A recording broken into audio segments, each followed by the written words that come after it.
So good evening everyone. Welcome to the session on ReactJS. So in today's webinar, we are actually going to get an understanding of what exactly is ReactJS. And so I hope that you will be having an interesting time understanding details about React and how exactly it works. So let's move forward now. So this is basically the agenda for today's webinar. First section talks about JavaScript. The second section talks about what exactly or why exactly ReactJS is useful. The third section focuses on what is ReactJS. The fourth section focuses on the virtual DOM, and the final section talks about the different applications using ReactJS. So let's now move ahead to the first section, that is JavaScript. So what exactly is JavaScript? So JavaScript is basically a programming language which is predominantly used for a client-side implementation.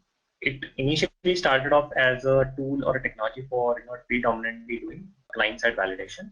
But as the time has progressed, now it has moved into a full-fledged technology language which can be used both for client-side as well as server-side implementation as well. Okay, so in generally what happens is we basically have a HTML which is predominantly used for defining the layouts, and then we have CSS which typically takes care of the styling part. JavaScript along with these two technologies, and it can also be used for performing operations and manipulations on the HTML and the CSS. So when it comes to web applications and browser implementations, JavaScript has a very strong role to play. It can also basically configure the way the content will look like, how exactly different type of events are going to be handled in the web application, and so on. So JavaScript is a pretty powerful language, and it has been in the usage for many years. Okay. And right now, the whole focus of JavaScript has shifted more from a client-side language to a more universal language. So what are the typically advantages of JavaScript and the related things? The first top area is efficiency. I think JavaScript as a technology has a lot of predefined patterns and functions which are automatically by default presented with the framework. So no matter which framework we use, we will already get some predefined functionalities in place which the developer can start using and start building applications. So this saves a lot of time for the developer, and he can actually create workable code and deliverable implementation very soon using JavaScript framework. So efficiency is a very critical aspect. The second aspect is the security. So whatever JavaScript framework we use, they will be coming with a lot of default security-based implementation, and also different modules which can be integrated with the basic application to build security. So when it comes to things like authentication, authorization, encryption, cryptography, digital signatures, and anything which we talk about, all these things are automatically available in majority of the JavaScript frameworks. And apart from that, many of the JavaScript frameworks are automatically or in general supported by an open source community. So developers keep on contributing here, and the individuals who are actually working on building new applications can reuse those functionalities and sort of apply the security related patterns into the application itself. The next part is basically the cost part. One of the most critical factor in any implementation is cost. So the whole focus on open source was basically to make sure that people can actually start using implementation without paying any type of funding at the very initial stage. And so most of the JavaScript frameworks are open source and typically available using Git or the open source repositories. So individuals can actually keep on downloading features and can start using them. Many of them are frequently updated, so you can try using new features very easily. And you don't have to spend any type of initial funding to buy these frameworks.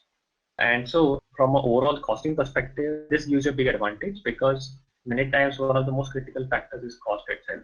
From that perspective, I think JavaScript frameworks in general more or less are open source. And so this is a very good feature for programmers to actually start using it and actually using it more from a end-to-end implementation perspective as well.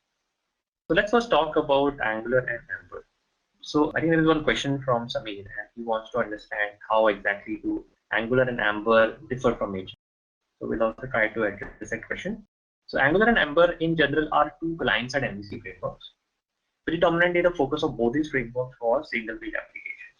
Okay, and so when you talk about single-page application, it is basically an approach in which, in the very beginning of the application, a single page will be loaded, which will contain the home page, and then there will be different paths to access different parts of the application, which could be different templates showing you different visual representation. Traditionally, the web applications will actually involve a lot of requests going to the server after the initial page was loaded, and that will take a lot of time. But with the introduction of the single page application approach, the number of requests the server got effectively reduced, and any such request in general being handled through Ajax. Okay, so from the end user perspective, this gave a very good advantage to the consumer. AngularJS and Amber, both of them support the client-side MVC approach. They were started by two different, I would say, groups of individuals. Angular was primarily started by the Google team, and Amber was started by the Amber team. Both of them have their own way of doing the client-side MVC. Amber in general is more of a framework which in terms can be considered as a more end-to-end solution of client-side MVC with all the typical approaches predefined. Angular is something more of a framework which also gives a certain amount of flexibility to the developer building the solutioning part of it. And in terms of the way these frameworks have turned up, I think Amber has been slow. Angular has been pretty fast. It started off with Angular 1 and then shifted to Angular 2 and now to Angular 4. And the way the whole concept works is pretty different. Also from a learning curve perspective, I think Angular is something which you will be able to start building applications pretty quickly. But Amber, you will need some amount of time to understand the overall concept. So from that perspective, I think Angular is something which will work for you pretty fast. And I think that's been the way Angular's popularity increased. And now with a lot of contributions from the community and a lot of frequent releases, I think anyone who really is trying to use client-side MVC is pretty much focused on Angular. Now let's talk about React and Vue. So both of them are again slightly different. So they're more of a Vue-centric solutions. React is more of a library. Vue is still considered to be more of a framework on the Vue side. The React basically was inspired as a component-driven library, which basically was designed to solve a single purpose, that is for a developer to actually think about building user interfaces as components and then combining together to actually build large components here. And so that was a predominant focus. You actually first try to use the same concept of component-based development, but then it also has certain other features like in terms of more seamless integration with the HTML and the templates. Whereas React basically follows a different approach. So they have a concept of a JSX which combines HTML and JavaScript, and that's something which is being used. But both of them are centric to Vue-based implementations. Meteor is quite different. Meteor is a framework which is an end-to-end framework for mobile-based application development. And in turn, it actually combines technologies like Angular, Node.js, and MongoDB underneath to actually help developers to have an end-to-end framework solution which can build fast mobile applications. So here you don't have to really choose individual technologies at each layer. They're already part of Meteor. So it's a single solution for everything. So for people who are actually focusing more on mobile-based implementation and quick applications, definitely Meteor is a very good choice here. Okay. So now let's move forward and talk about why ReactJS is popular, why it is used. So ReactJS basically tried to introduce some very interesting concepts. So React in general is usually used with a state management tool. But the idea is that the way the view is going to be represented and the way the view will be changed is controlled through a certain process. Okay, so if you have three scenarios like a initial data or a real-time data or a user input, all of them will basically go through some type of dispatch mechanism, which will in turn update the store. The store can be considered as a representation of the data or the state, and this change in the store of the state will be reflected in the view. So the view by itself is not able to control the way it can change. So it has to follow a certain process, okay, which typically is more towards the one-way data flow. And this whole process of one-way data flow and I would say updation in a certain manner only with certain restrictions has made React a pretty popular technology. Okay, so there are no unexpected changes. Testing is more accurate. These are some of the key advantages you get. But React has tried to solve all these different aspects and made the whole technology much better and better in terms of performance as well as the usage of the memory. So this is just a representation of the same diagram. So we can now move forward. So what is the main challenge with DOM manipulation? So DOM manipulation turns out to be very expensive. A DOM is something which actually represents the way the HTML looks like. Now, traditionally what is happening is that changes to the DOM were very expensive because you had to actually iterate to the entire DOM structure to make the model. And this has been a challenge throughout. Okay, so when you have large DOM structures, this basically means that it takes a huge amount of time. So traditionally, DOM manipulation has been a very expensive, I would say, problem for us. But React has tried to change that. And we'll try to understand how exactly it tries to change it. So in React, basically there is an additional, layer in between, which is termed as the virtual DOM. So this basically sits between the browser and the actual DOM. Whenever there is a change in the DOM structure, first the virtual DOM will try to understand what that change is, okay, and it will only apply the differential to the actual DOM. This approach has not been there in a lot of other technologies, but React is one of the first technologies to introduce this concept, which right now is being adopted by many other frameworks as well. And I think the example we just discussed was about Vue.js. Okay. So this basically means that the changes happen much faster. So your speed improves, your memory usage is lesser, and definitely you get much better performance. Okay. So now let's move forward. So what is ReactJS? So ReactJS is basically a front-end JavaScript library which was actually developed by Facebook. And it was basically used to develop interactive as well as mobile-based applications. Okay. And it basically follows more of a template-based structure, which in general is a combination of JavaScript and HTML, which basically helps it to define the overall layout of the HTML and also provide the JavaScript-based operations as well, which gives it a lot of power. So obviously, as I said, they started from Facebook, but then as Facebook found more value into the overall technology of React, they actually moved this to the community, and now at this stage it is basically maintained by the open source community who keep on adding features to React. And a lot of people are also building components and they are contributing, which new developers can actually adopt and use them for their own implementation as well. Okay, so let's move forward now. So what is ReactJS? So the first concept, as I said, was basically about the virtual DOM, which meant that any changes happening to the DOM structure will be determined using something called as a diff and patch algorithm. So diff and patch algorithm basically means that it first finds out what are the differences into the current DOM and the changes which are going to come in. And then it will apply the patch of only the changes into the real DOM, which means that the whole process of DOM updation will happen much faster. The second process is basically one-way binding. So as I was saying, that the changes into the view can happen only in a certain process. Okay. So basically what happens here is that there is an action basically which determines what is going to be the flow. Okay. Then you have something called as a state, which indicates that what is the current data representation and what is the possible future representation. Okay. And then you have something called as a dispatch action, which basically applies the action and the current state and determines the new state. So in terms of technologies like Redux, this is basically termed as a reducer. Okay. So, but what happens here is that the overall change to the state can only happen through this process and no other ways. Okay, which basically means that there cannot be unexpected changes to the state.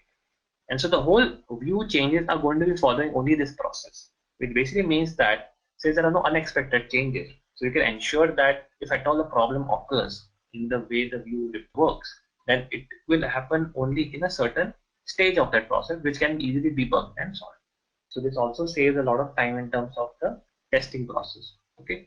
So one-way binding is one of the key advantages in React, which has meant that it has helped developers to control the view rendering, and the adoption of this technology has increased tremendously. Okay. And the third area is basically the server-side rendering. So one of the very important aspects in the JavaScript space is the initial render. Okay. So whenever the application is loaded, in many cases what happens is you want the representation to be driven from the server, and then the further rendering can be taken care at the client side end. Now the reason why it is important is because you can actually use a lot of server-side features. You can make use of technologies like caching, etc., to basically store the initial render into the cache, and then so whenever you make a request, it will just make a request either to the server side or the cache and render the data.